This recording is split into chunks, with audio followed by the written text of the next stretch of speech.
untuk teknik perendaman sekarang menjadi sangat subur.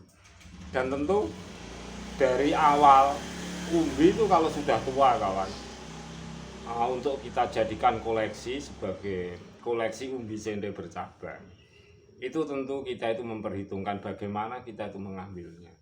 Mungkin kita menggunakan alat-alat memotong itu yang ada karat, atau mungkin setelah sampai rumah atau tertusuk benda apapun juga. Dari awal kita mengambil itu mungkin dalam keadaan tidak sehat, sehingga menjadikan tanaman ini bisa tidak sehat umbinya, akhirnya bisa keropos. Tetapi kita mudah mengatasinya kalau kita dengan media air, dengan media batuan kapur seperti ini.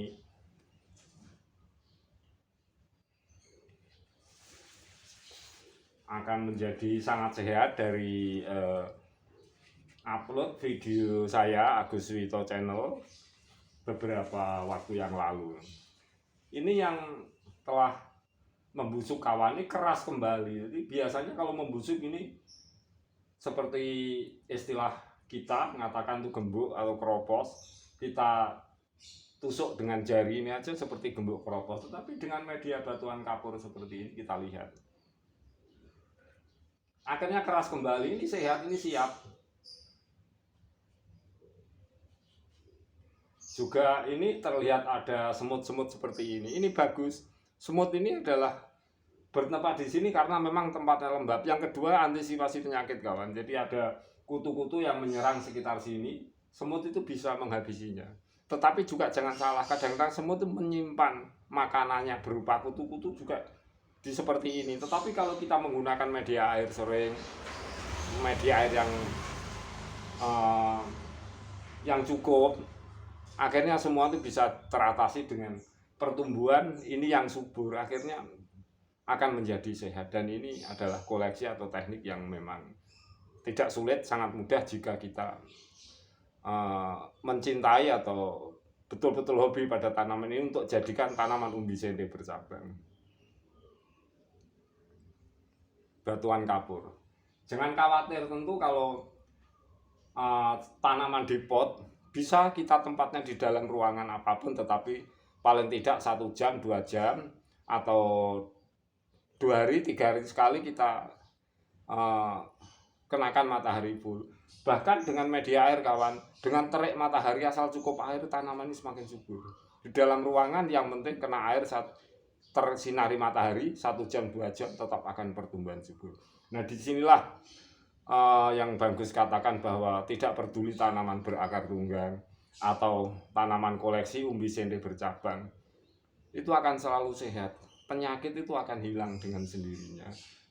Antibodi pada tanaman akan bereaktif aktif di saat pertumbuhan subur. Jangan sampai kita merawat sesuatu apapun, bahkan koleksi tumbuhan sende bercabang ini tidak subur, akhirnya akan habis oleh penyakit. Penyakit itu cara mengatasinya juga seperti itu. Kalau umbi sende bercabang, air yang cukup. Kalau keadaan tidak sehat, pernah lubang, juga media air, tapi jangan lupa juga media batuan kapur. Kalau sudah sehat seperti ini, kita siap, kita tidak perlu khawatir. Dan tentu cara rawatannya, kalau ini terlalu subur kawan, itu juga asal memotong tunas-tunas daun seperti ini juga tidak bisa kita lakukan seperti itu. Tentu saat ada sampling kelanjutan, bagus akan mengulang-ulang lagi. Sebab cara memotongnya itu, cara merawatnya itu betul-betul kita sesuaikan situasi dan kondisi. Nah ini jangan dianggap faktor kesulitan, faktor hambatan untuk memiliki, untuk mempunyai koleksi umbi sende bercabang. Tapi tidak, itu kita akan mengerti sendiri. Bahkan mungkin cara merawat yang lebih bagus itu sahabatku semuanya dimanapun berada, di seluruh Indonesia, di dunia manapun berada, itu mungkin akan lebih baik punya teknik daripada bangku sendiri.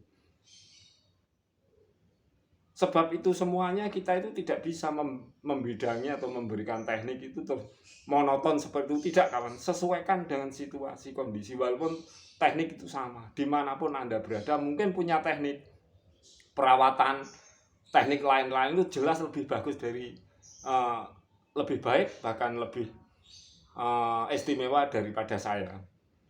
Karena apa? Situasi kita tuh yang lain. Tentu musim kemarau, musim penghujan, saat apapun, bagaimana kondisi tanah, apa yang sahabat semuanya pergunakan untuk membuat sebuah koleksi atau merawat tanaman di lahan sempit, di lahan kot, itu tentu ini hanya teknik dari kita semata. Tentu yang membidangi adalah kita sendiri yang tahu tentang situasi dan kondisi daerah masing-masing.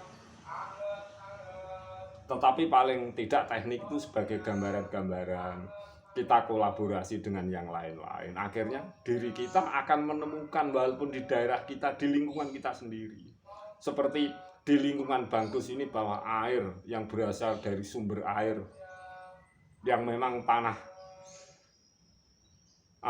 banyak, hutan-hutan natural, juga batu-batuan natural, batu pegunungan Kapur Utara di Tuban, daerah Bangkus, manfaatnya luar biasa. Mungkin juga di daerah lain, di seluruh Indonesia atau di negeri manapun juga akan lebih baik. Tetapi yang penting Bangkus memberikan sharing, manfaatkan daerah Anda sendiri. Teknik adalah sama, tetapi ketika kita kolaborasi untuk mempunyai koleksi seperti tanaman umbi sente bercabang, hal-hal yang lain-lain tentu sebagai pengetahuan, perimbangan, kolaborasi agar kita itu betul-betul mempunyai koleksi umbi sente bercabang yang lebih baik. Tanaman langka dan unik yang dulu memang sangat banyak kita jumpai, walaupun sekarang yang besar dalam usia yang tua memang sudah jarang-jarang. Tetapi juga di daerah lain itu banyak budidaya jenis tanaman umbi, talas, umbi sente, sente Ambon dan sebagainya. Itu banyak daerah lain, bahkan Bangkus dengar juga masing-masing sudah bisa memanfaatkan umbinya, batangnya, daunnya, banyak manfaatnya, bisa untuk bahan makan, bisa untuk pakan ikan dan lain-lain. Tapi Bangkus di sini dari koleksi, dari tanaman bahan makan ini akan jadikan Bangkus koleksi umbi sente bercabang dan harganya akan luar biasa, kawan. Semangat manfaatkan daerah masing-masing. Kita hanya akan memberi motivasi, memberi spirit, memberi teknik. Semuanya adalah terserah pada Anda sendiri untuk menambah atau mengurangi. Sebagai manusia tentu hal ini kita menyadarinya.